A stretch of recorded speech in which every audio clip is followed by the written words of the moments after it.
Indian ഭരണഘടനയും Indian ജനാധിപത്യത്തെ അപമാനിക്കുന്ന ഒരു ദിവസമാക്കി മാറ്റിയ ഒരു സനാതനി.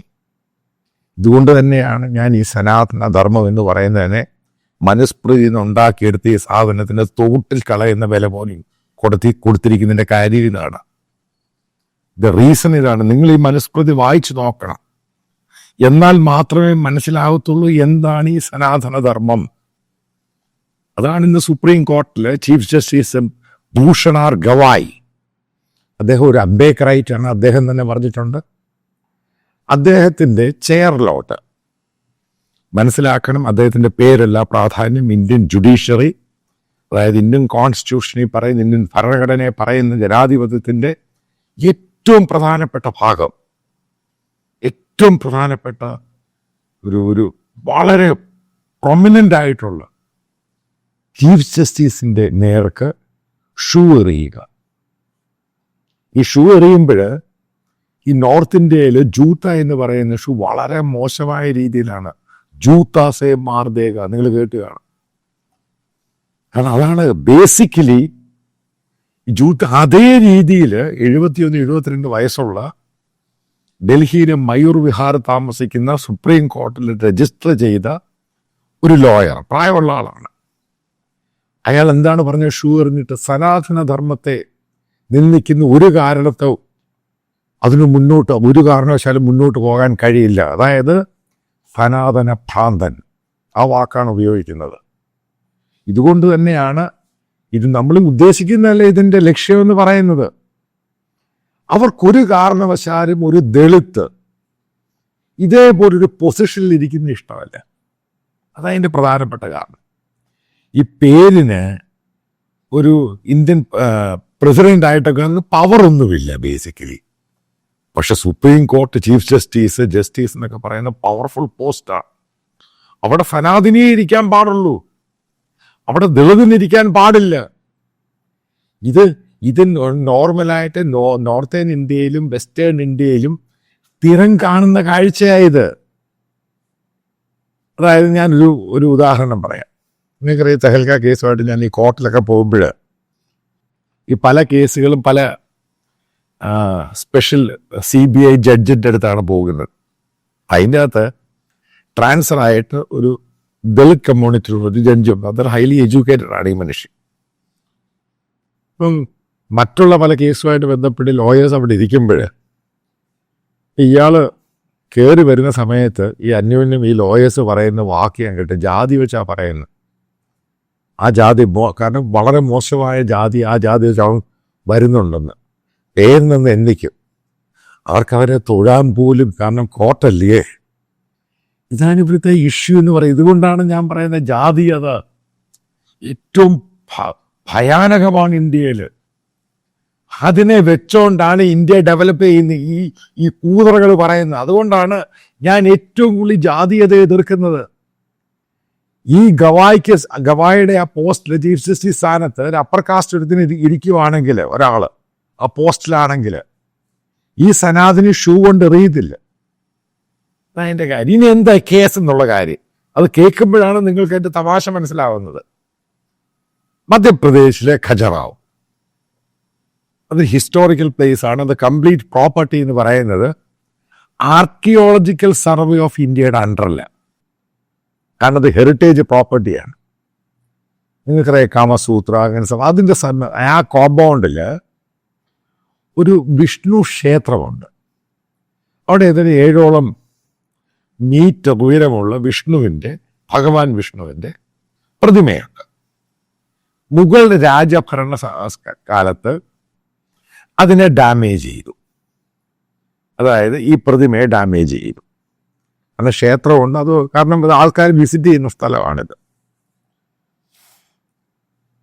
സുപ്രീം കോർട്ടിൽ അത് പല കോടതികളിൽ ഇതൊക്കെ കയറി ഇറങ്ങിയ കേസ്. അത് അവസാനം ഇത് കാരണം പല കോടതിയിലും പോയി കഴിഞ്ഞു. കാരണം അത് പുനർനിർമ്മിക്കണം. ഇതാണ് അവിടുത്തെ ഒരു ഗ്രൂപ്പ്, ഒരു ലോയർ ആവശ്യപ്പെടുന്നത്. ലോയറിന് നേതൃത്വത്തിലുള്ളൊരു സംഘടനയാണ്. അതായത് ലോവർ കോർട്ടിൽ പോയി, ഹൈക്കോർട്ടിൽ പോയി, മധ്യപ്രദേശ് ഹൈക്കോർട്ടിൽ പോയി, അവസാനം സുപ്രീം കോർട്ടിൽ വന്നു. അപ്പോൾ സുപ്രീം കോർട്ടിൽ വന്നു കഴിഞ്ഞപ്പോൾ ജസ്റ്റിസ് ഗവായിയുടെ ബെഞ്ചിലാണ് ഇത് വന്നത്. അപ്പോൾ ഇതിന് ഹാജരായത് ഒരു ഒരു ഒരു മിഡ് ലെവലിലുള്ള ദലാൽ എന്ന് പറഞ്ഞ ഒരു വക്കീലാണ്. അപ്പോൾ ഹാജരായ സമയത്ത് സുപ്രീം കോടതി ചീഫ് ജസ്റ്റിസ് ഇതെല്ലാം വായിച്ചു നോക്കിയിട്ട് അദ്ദേഹത്തിൻ്റെ അടുത്ത് മറ്റൊരു ജഡ്ജുണ്ട്. നോക്കിയിട്ട് പറഞ്ഞു, ഇത് ആർക്കിയോളജിക്കൽ സർവേ ഓഫ് ഇന്ത്യയുടെ പ്രോപ്പർട്ടിയാണ്, അതുകൊണ്ട് സുപ്രീം കോടതിക്ക് ഇതുമായി ബന്ധപ്പെട്ട ഒരു ഓർഡർ ഇടാൻ പറ്റില്ല, കാരണം ഹിസ്റ്റോറിക്കൽ പ്ലേസ് ആണ്. അതുകൊണ്ട് അത് റിജക്റ്റ് ചെയ്തു. ഇയാൾ പറഞ്ഞു ഒരു ഡയറക്ഷൻ കൊടുക്കണം, ഈ പ്രതിമ, അതായത് ഈ സംഭവം പുനർനിർമ്മിക്കാൻ വേണ്ടി, റീകൺസ്ട്രക്ട് ചെയ്യാൻ വേണ്ടി. അപ്പോൾ ഇതിനെപ്പറ്റി പിന്നീട് ഫർദർ അടുത്ത കേസ് വിളിച്ചു കഴിയുമ്പോൾ ഈ ലോയർ, ഇതിൻ്റെ കൂടെ മറ്റ് 2-3 ലോയർ ഉണ്ടായിരുന്നു, അവർ ഒരു ഡയറക്ഷൻ കൊടുക്കുക എന്ന് വീണ്ടും മുമ്പിലിരുന്ന് സുപ്രീം കോടതിന് മുമ്പിലിരുന്ന് ആർഗ്യൂ ചെയ്തുകൊണ്ടിരുന്നു. അടുത്ത കേസ് വിളിച്ചു. ആ സമയത്ത് ജസ്റ്റിസ് ഗവായി പറഞ്ഞു, ഇത് എൻ്റെ പരിമിതിയിലും കോർട്ടിൻ്റെ പരിമിതിയിലുള്ള സംഭവമല്ല, ഇതിന് വേണമെങ്കിൽ നിങ്ങളൊരു കാര്യം ചെയ്ത് ദൈവത്തോട് പോയി പറയാൻ പറഞ്ഞു, ദൈവത്തോട് പോയി പ്രാർത്ഥിക്കാൻ പറഞ്ഞു. ഇതാണ് ഉണ്ടായ സംഭവം. സുപ്രീം കോർട്ടിലുള്ള ആൾക്കാരൊക്കെ ചിരിച്ചു. പെട്ടെന്ന് ഇതൊരു കമ്മ്യൂണിക്കേഷൻ, നിങ്ങൾക്കറിയാമല്ലോ എങ്ങനെയാണ് BJP RSSന്റെ കമ്മ്യൂണിക്കേഷൻ, പെട്ടെന്ന് വേണ്ടാത്ത കാര്യങ്ങൾ പടച്ചു വിട്ട് അതിനെ ട്വിസ്റ്റ് ചെയ്ത് മറ്റൊരു രീതിയിലാക്കിയെടുത്തു. എന്നിട്ട് ജസ്റ്റിസ് ഗവായി ഈ സനാതനിക്ക് എതിരാണ്, വാടയാണ്, കോടയാണെന്നും പറഞ്ഞുകൊണ്ട് മറ്റൊരു സ്റ്റോറി അവരങ്ങ് ക്രിയേറ്റ് ചെയ്തു. അത് ക്രിയേറ്റ് ചെയ്യാൻ മറ്റൊരു കാര്യം കൂടെ ഉണ്ട്, സോഷ്യൽ മീഡിയ മറ്റൊരു കാര്യം കൂടെ ഉണ്ട്. കാരണം ബേസിക്കലി ജസ്റ്റിസ് ഗവായും അവരുടെ അവരുടെ കുടുംബം എന്ന് പറയുന്നത് അംബേദ്കറൈറ്റ്സ് ആണ് ബേസിക്കലി, കാരണം മഹാരാഷ്ട്രക്കാരനാണ്. അപ്പോൾ ഇദ്ദേഹത്തിൻ്റെ അമ്മയെ RSSുമായി ബന്ധപ്പെട്ട 100ാം വാർഷികത്തിന് വിളിക്കുന്നു. ഇപ്പം വിളിക്കാൻ പോയി കഴിഞ്ഞപ്പോൾ അവർ തന്നെ പറഞ്ഞു, അവർ ഈ സനാതന ധർമ്മത്തെ എതിർക്കുന്ന ആളാണ്, അവർ അംബേദ്കറൈറ്റാണ്, ആ ഫിലോസഫിയാണ് അവർ വിശ്വസിക്കുന്നത്. അവർ റെഫ്യൂസ് ചെയ്തു. ഇത് സുപ്രീം കോർട്ടിൽ ഈ സനാതനികളുടെ ഇടയ്ക്ക് വലിയ ഡിസ്കഷൻ ഉണ്ടായി. അതെല്ലാം കൂടെ ചേർത്താണ് 72 വയസ്സുള്ള ഈ മനുഷ്യൻ ഈ കോടതിയിൽ വന്ന് ഈ ഡ്രാമ കാണിച്ചത്. അതായത് ദളിത് അവിടെ ഇരിക്കുന്നു. ഇതാണ് കാര്യം. ഇനി നിങ്ങൾ തീരുമാനിക്ക്, ഇത് ഇന്ത്യയിൽ എപ്പോഴും ഉള്ള സംഭവമാണ്. ദളിത് കമ്മ്യൂണിറ്റി, ആദിവാസികളും പിന്നോക്കക്കാരും എവിടെയും വന്നുകൂടാ. ഏതെങ്കിലും പവർഫുൾ പോസ്റ്റിൽ ഇരിക്കുകയാണെങ്കിൽ അവർ ഏതെങ്കിലും രീതിയിൽ പല കേസിലും കള്ളക്കേസിലും അതിലൊക്കെ കുടുക്കി അതിനെ താറുമാറാക്കുക. അവർക്ക് സപ്പോർട്ട് ചെയ്യാൻ ഈ പറയുന്ന സംഭവങ്ങളൊന്നുമില്ല. ഒരു സമയത്ത് BSPയുടെ ഘാൻഷിറാമും മായാവതി, മറ്റുള്ള പൊളിറ്റിക്കൽ പാർട്ടി രാംവിലാസ് പാസ്വാനൊക്കെ ഉണ്ടായിരുന്നു. അപ്പം അതിൻ്റെ ഒരു കാലം കഴിഞ്ഞു. ഈ ഒരു സന്ദർഭത്തിൽ ഇന്ത്യയിലെ ദളിത് കമ്മ്യൂണിറ്റിയിലുള്ളവർ എഡ്യൂക്കേഷൻ കഴിഞ്ഞ് അവരേതെങ്കിലും നല്ല കീ പോസ്റ്റിൽ, ഗവൺമെൻറ് പോസ്റ്റിൽ വന്നു കഴിഞ്ഞാൽ, ഞാൻ പറയുന്ന പോലീസിൽ പോലും ഈ പറയുന്ന സനാതനികൾ ഇതിനെ ഭയങ്കരമായിട്ട് എതിർക്കുകയാണ്. കാരണം അവർക്ക് സാറെന്നോ മൈ ലോഡെന്നോ കോർട്ടിൽ വന്ന് ഇതൊന്നും വിളിക്കാൻ അവർക്ക് ഇഷ്ടമല്ല. കാരണം അവൻ ബാക്ക്വേർഡ്, അവനെ മനുഷ്യനായിട്ട് ഇവൻ അംഗീകരിച്ചിട്ടില്ലല്ലോ. അതല്ലേ മനുസ്മൃതി പറയുന്നത്, ബ്രാഹ്മൺസ് മാത്രമല്ലേ ഉള്ളൂ മനുഷ്യൻ. ഇതാണ് എൻ്റെ കാര്യം.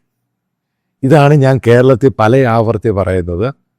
ഈ പറയുന്ന ജാതീയതയും RSSന്റെ ഫിലോസഫിയും അതിനെ പിന്താങ്ങുന്ന BJP ഉറപ്പായിട്ടും മോദി അതിൽ നിന്ന് വ്യത്യസ്തനാണ്. കാരണം മോദിക്ക് ഇത് മാറ്റണം തീവ്രമായ ആഗ്രഹം, പക്ഷെ നടക്കത്തില്ല. കാരണം അത് ആ പാർട്ടിയുടെ എല്ലാം എന്ന് പറയുന്ന RSS. ഇപ്പോഴും RSS ആയതുകൊണ്ട് RSSന് ഇടയ്ക്കിടയ്ക്ക് പൂഴ്ത്തിക്കോട്ട് സ്വാതന്ത്ര്യം കിട്ടി, അത് കിട്ടി, സ്വാതന്ത്ര്യ സമരത്തിൻ്റെ കണക്ക് ഒക്കെ പറഞ്ഞു കഴിഞ്ഞാൽ RSSകാർക്ക് തലയെ മുണ്ടിട്ട് നടക്കാനേ പറ്റത്തുള്ളൂ. ഈ സമയത്തൊക്കെ നമ്മൾ എന്ത് പറഞ്ഞാലും കോൺഗ്രസ്സുകാരാണ് ഫൈറ്റ് ചെയ്ത് ജയിലിൽ കിടന്ന് ഇന്ത്യക്ക് സ്വാതന്ത്ര്യം മേടിച്ചു തന്നു. ആ സമയത്ത് ബ്രിട്ടീഷുകാരുടെ കൂടെ നിന്ന് ഇന്ത്യക്കെതിരെ സ്വാതന്ത്ര്യം ഇല്ലാതിരിക്കാൻ വേണ്ടി സെക്കൻഡ് വേൾഡ് വാറിൽ ബ്രിട്ടീഷുകാർക്ക് അനുകൂലമായിട്ട് വേൾഡ് വാറിൽ പങ്കെടുക്കാൻ നിർദ്ദേശിച്ച കൂട്ടരാണ് ഹിന്ദു മഹാസഭ. അങ്ങനെയൊക്കെ കോൺക്രീറ്റ് ചരിത്രങ്ങളുണ്ട്. ആരാണ് പോയി ക്ഷമ ചോദിച്ചെന്ന് എല്ലാവർക്കും അറിയാം, എന്താ കാര്യമെന്ന് എല്ലാവർക്കും അറിയാം. അതിലോട്ടല്ല ഞാനീ പോകുന്ന ഒരൊറ്റ കോൺക്രീറ്റ് വിഷയം എന്ന് പറയുന്നത് ഇന്ത്യയിലെ ഈ ജാതി വ്യവസ്ഥ, അതിൻ്റെ സംഭവമാണ് ഇന്ന് സുപ്രീം കോടതി കണ്ടത്. അതായത് ഇന്ത്യൻ ഭരണഘടനയെ വെല്ലുവിളിച്ചുകൊണ്ട് ഒരു സനാതനി ഷൂ എടുത്തെറിയുകയാണ്, അതും ചീഫ് ജസ്റ്റിസിൻ്റെ ബെഞ്ചിലേക്ക്.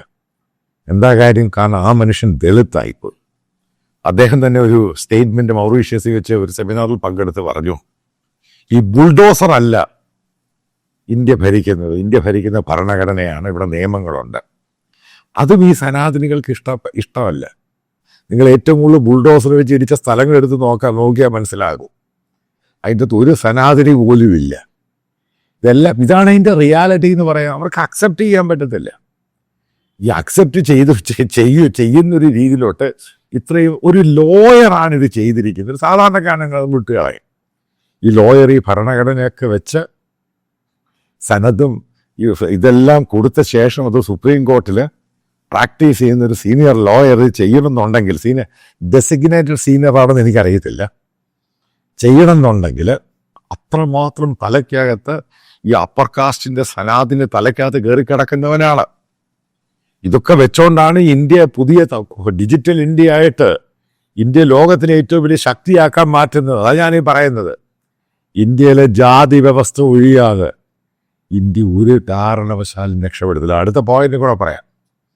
ഈ സനാതനികൾക്ക് ഏറ്റവും കൂടുതൽ ഭയം ആരെയാണ്? ക്രൈസ്തവരെയാണ്. എന്താ കാര്യം? ഈ പറയുന്ന ദളിത് കമ്മ്യൂണിറ്റിക്ക് പിന്നോക്കക്കാർക്ക് എഡ്യൂക്കേഷൻ കൊടുക്കുക, അവൻ ഇംഗ്ലീഷ് പഠിപ്പിക്കുന്നു, അവൻ ഓരോ പോസ്റ്റുകളിൽ വരുന്നു, അവൻ വൃത്തിയായിട്ട് അവൻ ജീവിക്കാൻ പഠിക്കുന്നു. അതാണ് അതിൻ്റെ കാര്യം. കാരണം നാളെ ഈ വരുന്ന ദളിത്സിനെയോ ആദിവാസി ഇവൻ സാറെന്നും മൈലോടെന്നും വിളിക്കേണ്ട സാഹചര്യം അവന് ചിന്തിക്കാൻ പറ്റത്തില്ല. ഇതുകൊണ്ടാണ് ഈ ക്രൈസ്തവരെ ഇത്രയും അറ്റാക്ക് ചെയ്യുന്ന ഇന്ത്യയിലെ എല്ലാ ഭാഗത്തും. ദളിതരൊന്നും കൊടുക്കാൻ പറ്റത്തില്ല, ആദിവാസികൾക്കൊന്നും കൊടുക്കാൻ പറ്റത്തില്ല. എല്ലാം ഈ സനാതനികൾക്ക് അപ്പർ കാസ്റ്റ് മാത്രം കൈകാര്യം ചെയ്യണം. അതിനെയാണ് നമ്മൾ എതിർക്കേണ്ടത്. അത് എതിർത്ത് നമ്മൾ ശക്തരായാൽ മാത്രമേ ഇന്ത്യ എന്ന് പറഞ്ഞ രാജ്യം എല്ലാ കെട്ടുകളും പൊട്ടിച്ച് മുന്നേറാൻ സാധിക്കുകയുള്ളൂ. അല്ലെങ്കിൽ ഇന്ത്യ ഇന്നുമെന്നും ഇപ്പോഴും അന്ധകാരത്തിൽ മാത്രമേ കഴിയുകയുള്ളൂ എന്ന കാര്യം വളരെ വ്യക്തമാണ്. സുപ്രീം കോടതിയിൽ ഇന്ന് നടന്ന ഇൻസിഡന്റ്.